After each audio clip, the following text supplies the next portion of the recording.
എല്ലാ വിദ്യാർത്ഥികൾക്കും പുതിയൊരു വീഡിയോയിലേക്ക് സ്വാഗതം. ഈ വർഷത്തെ പോളിടെക്നിക് ഡിപ്ലോമ കോഴ്സുകളിലേക്കുള്ള രണ്ടാം ഘട്ട അലോട്ട്മെൻറ്റ് പ്രസിദ്ധീകരിച്ചു. വിദ്യാർത്ഥികൾക്ക് polyadmission.org എന്നുള്ള വെബ്സൈറ്റ് ഓപ്പൺ ചെയ്ത് റെഗുലർ അഡ്മിഷൻ 2024-25 എന്നുള്ള ലിങ്കിൽ ക്ലിക്ക് ചെയ്തുകൊണ്ട് വിദ്യാർത്ഥികൾക്ക് ഈ ഒരു പേജിലേക്ക് പ്രവേശിക്കാൻ സാധിക്കുന്നതാണ്.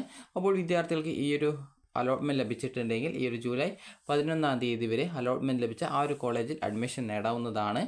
വിദ്യാർത്ഥികൾക്ക് ഇതുമായി ബന്ധപ്പെട്ടുള്ള നിർദ്ദേശങ്ങൾ നിലവിൽ വെബ്സൈറ്റിൽ വന്നിട്ടില്ല. അത് വന്നു കഴിഞ്ഞാൽ വിദ്യാർത്ഥികളെ ആ ഒരു വിവരം അറിയിക്കുന്നതാണ്. വിദ്യാർത്ഥികൾക്ക് ചെക്ക് യുവർ അലോട്ട്മെൻറ്റ് എന്നുള്ള ലിങ്കിൽ ക്ലിക്ക് ചെയ്തുകൊണ്ട് വിദ്യാർത്ഥികൾക്ക് നിങ്ങളുടെ അലോട്ട്മെൻറ്റ് ഡീറ്റെയിൽസ്, അതായത് നിങ്ങളുടെ ആപ്ലിക്കേഷൻ നമ്പർ അല്ലെങ്കിൽ വൺ ടൈം രജിസ്ട്രേഷൻ നമ്പർ അല്ലെങ്കിൽ മൊബൈൽ നമ്പർ, ഇവയിൽ ഏതെങ്കിലും, അതായത് ആപ്ലിക്കേഷൻ നമ്പറോ അല്ലെങ്കിൽ വൺ ടൈം രജിസ്ട്രേഷൻ നമ്പറോ അല്ലെങ്കിൽ മൊബൈൽ നമ്പറോ ഇതിൽ ഏതെങ്കിലും ഒന്ന് കൊടുക്കുക. ഡേറ്റ് ഓഫ് ബർത്ത് കൊടുക്കുക. അതിനുശേഷം ഓക്കെ ബട്ടൺ ക്ലിക്ക് ചെയ്യുക. അപ്പോൾ നിങ്ങൾക്ക് നിങ്ങളുടെ റിസൾട്ട് അറിയാൻ സാധിക്കുന്നതാണ്. അലോട്ട്മെൻറ്റ് ലഭിച്ചിട്ടുണ്ടെങ്കിൽ ഏത് കോളേജിൽ ഏത് കോഴ്സിലാണ് കിട്ടിയത് എന്നുള്ളതും എത്രാമത്തെ ഓപ്ഷനിലാണ് കിട്ടിയതെന്നും മനസ്സിലാക്കാം. ഇനി ചെക്ക് യുവർ റാങ്ക് എന്നുള്ളതിൽ ക്ലിക്ക് ചെയ്ത് നിങ്ങളുടെ ഫൈനൽ റാങ്ക് ഡീറ്റെയിൽസ് ഇതുവഴി മനസ്സിലാക്കാൻ സാധിക്കും.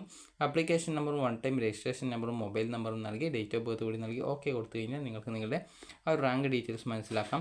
അതുപോലെ last index mark in allotment എന്നുള്ള ലിങ്കിൽ ക്ലിക്ക് ചെയ്താൽ ഈ ഒരു അലോട്ട്മെൻറ്റ് ലഭിച്ച വിദ്യാർത്ഥികളുടെ ലാസ്റ്റ് ഇൻഡെക്സ് മാർക്ക് എത്രയാണോ ആ ഒരു മാർക്ക് നിങ്ങൾക്ക് മനസ്സിലാക്കാനായിട്ട് സാധിക്കുന്നതാണ്.